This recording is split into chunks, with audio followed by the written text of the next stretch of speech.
Fruitown manager Darren Perrin has kindly agreed to come out and give us a few words. Not a happy evening for you, sir?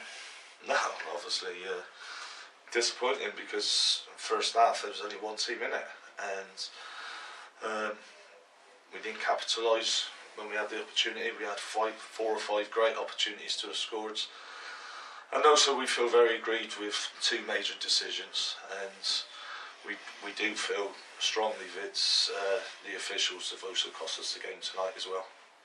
And I think they cost us a goal as well. Well, they never, because the linesman was flagged for offside, and the referee has just not acknowledged him, so the incident wouldn't even got there, and I'm sure if you got the game videoed you'll see that anyway. I mean, it's just quite staggering, and at the end of the day something's got to be done about it, because they say this respect campaign, they've got to start respecting players and managers and other clubs, because they're costing people, i.e. their jobs, their livelihoods and everything else at this rate. I know it's not an easy job and it's a thankless task at times, but you've got to be better than what they were tonight.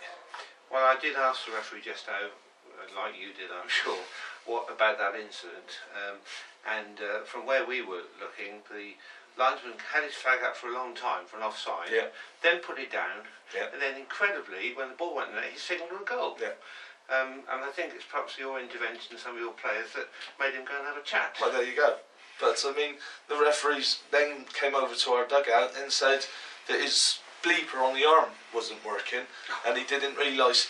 Now, give me, I've been in the game too long, and I mean, it's just poor officiating. And at the end of the day, the first half, in the 43rd minute, your number 2, who's a decent player, should have been sent off.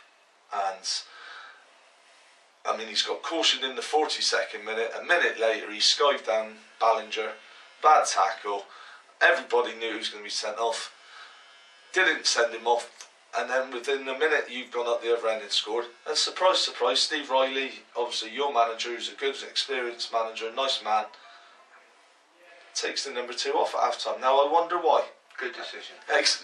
Proper, but you know why, and I know why.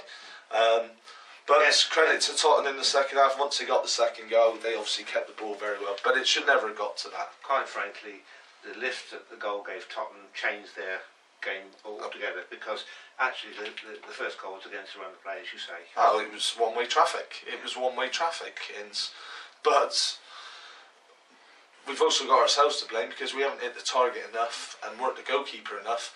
So in that sense, we've got ourselves to blame for that. And even in the second half, Ballinger's had 2 great efforts, which he's blazed wide, well, probably out the grounds. I would have thought they've probably gone. So we feel very aggrieved tonight. We came here full of confidence after 2 wins in the space of 3 or 4 days, and we honestly believe that we'd get something from this. And we feel, like I said, and I've got to be careful what I say, but we feel that they could have been better. We haven't had the run a fair crack of it tonight, and we feel very strongly about that. Your league position doesn't reflect the standard of your play, frankly, and it has the problem been not taking chances this season. That was Fruitown tonight for you, in a nutshell. Is we can give most sides a game, and we compete with most sides, but we just don't score enough goals. And we've tried numerous partnerships, numerous formations, but we've got to keep going. There's no good feeling sorry for ourselves. I still believe we won't finish in the bottom 2. I'm sure of that, or I'm confident of that. But we are, at the bottom line is, we are where we are for a reason, and it don't get any easier. We've obviously got 2 very difficult games now in Hemel and Gosport, and then we've obviously got 2 or 3 obviously very crunch games with sides like Bedworth and Kettering still to come to us. And the diversion of the Reading Shaw Cup final. Yeah, which is great for the club, but to be fair, I haven't even thought about the Reading Insurance Cup final. To be fair, my priority is obviously to keep the club in this division, and I'll be trying my best to try to do that.